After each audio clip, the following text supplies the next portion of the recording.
माझे नाव प्रणिता तानाजी गागे AI अर्थातच कृत्रिम बुद्धिमत्ता. माझा विषय आहे मारक. चला तर मग बघूया AI ची तोटे.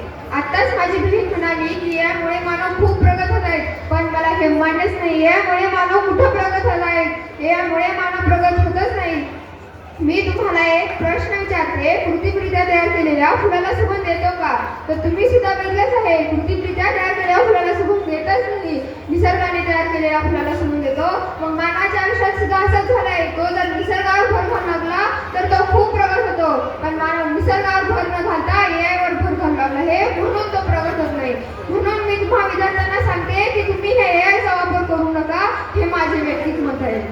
आताच माझा भाऊ सांगून गेला की AI मुळे विद्यार्थी खूप शिकत आहेत, पण मला हे मान्यच नाही. AI मुळे विद्यार्थी कुठे शिकत आहेत? मी तुम्हाला प्रश्न विचारते, AI मुळे विद्यार्थी कुठे शिकत आहेत? AI मुळे विद्यार्थी शिकतच नाहीत. डॉक्टर बाबासाहेब आंबेडकर यांनी आपल्याला शिका, संघटित व्हा आणि संघर्ष करा असा नारा दिला, पण यामुळे विद्यार्थी शिकत नाही तर याचा वापर करून बिघडत चालले आहेत. म्हणून मी तुम्हाला सांगते की तुम्ही हे याचा वापर करून बिघडून जाऊ नका, तर तुम्ही तुमच्या स्वतःच्या बुद्धीचा वापर करा. आताच माझी बहीण म्हणाली की यामुळे विद्यार्थी खूप सुरक्षित राहत आहेत, पण मला हे मान्यच नाही. यामुळे विद्यार्थी कुठे सुरक्षित राहत आहेत? यामुळे विद्यार्थी हे सुरक्षितच राहत नाहीत. मित्रांनो, डॅनी नावाच्या एका ChatGPT वर 13 वर्षाचा मुलगा हा चॅटिंग करत असतो. चॅटिंग खूप खोलवर चालते.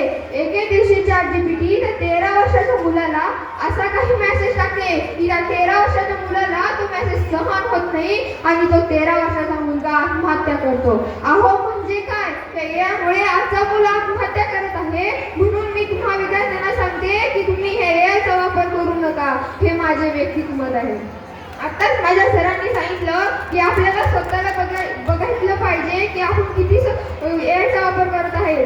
पण विद्यार्थी हे AI चा वापर किती करत आहोत हे न बघता AI हा धोकादायक आहे हे माहीत असून सुद्धा AI चा वापर करत आहे, म्हणून ते आत्महत्या करत आहे. म्हणून मी तुम्हा विद्यार्थ्यांना सांगते की तुम्ही हे AI चा वापर करू नका. आताच माझी बहीण म्हणाली की यामुळे भारत देश खूप पुढे जात आहे. भारताचा सन्मान खूप पुढे जात आहे. विद्यार्थी खूप शिकत आहेत, पण मला हे मान्यच नाही आणि ती खोटं बोलत आहे.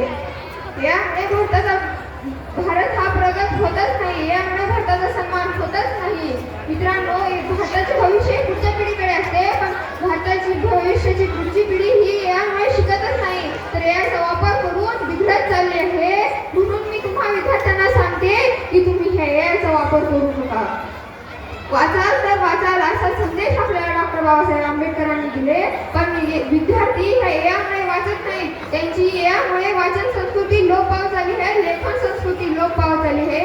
विद्यार्थी हे यामुळे शिकतच नाही आणि हे मला मान्यच नाही की यामुळे विद्यार्थी हे शिकत आहेत. मित्रांनो, मी तुम्हाला सांगते की भरलेली घागर ही स्थिर राहते आणि अर्धवट असलेली घागर ही बुडकते. मग विद्यार्थ्याच्या आयुष्यात पण असंच भरभरून जर ज्ञान असेल तर विद्यार्थी हा डगमगणार नाही आणि अर्धवट जर ज्ञान असेल तर तो डगमगेल. म्हणून मी विद्यार्थ्यांना सांगते की तुम्ही तुमच्या स्वतःच्या बुद्धीचा वापर करून खूप काही करू शकता. म्हणून तुम्ही तुमच्या स्वतःच्याच बुद्धीचा वापर करा. हे AI हा आपल्याला फक्त वरवरचे ज्ञान देतो. तुम्ही ह्या वरवरच्या ज्ञानाने तुम्ही काही खूप मोठे बनणार नाही. तुमचे जर मोठे मोठे स्वप्न असेल तर तुम्ही हे AI चा वापर करूच नका.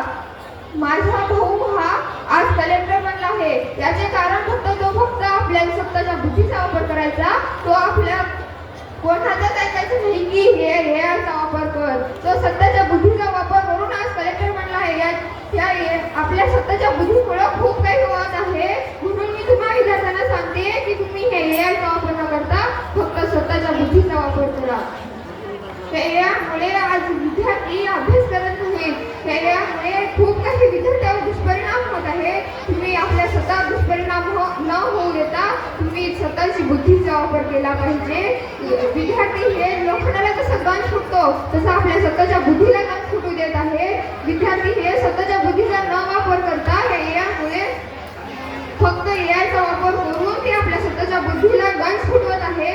म्हणून मी तुम्हा विद्यार्थ्यांना सांगते की तुम्ही हे याचा वापर करू नका. आताच माझी बहीण म्हणाली की AI हा खूप सर्वश्रेष्ठ आहे, पण मला हे मान्यच नाही. AI हा खूप सर्वश्रेष्ठ आहे. AI हा सर्वश्रेष्ठ नाही आणि हे मला मान्य सुद्धा नाही. मी तुम्हाला सांगते की आता मानव आणि AI मध्ये मला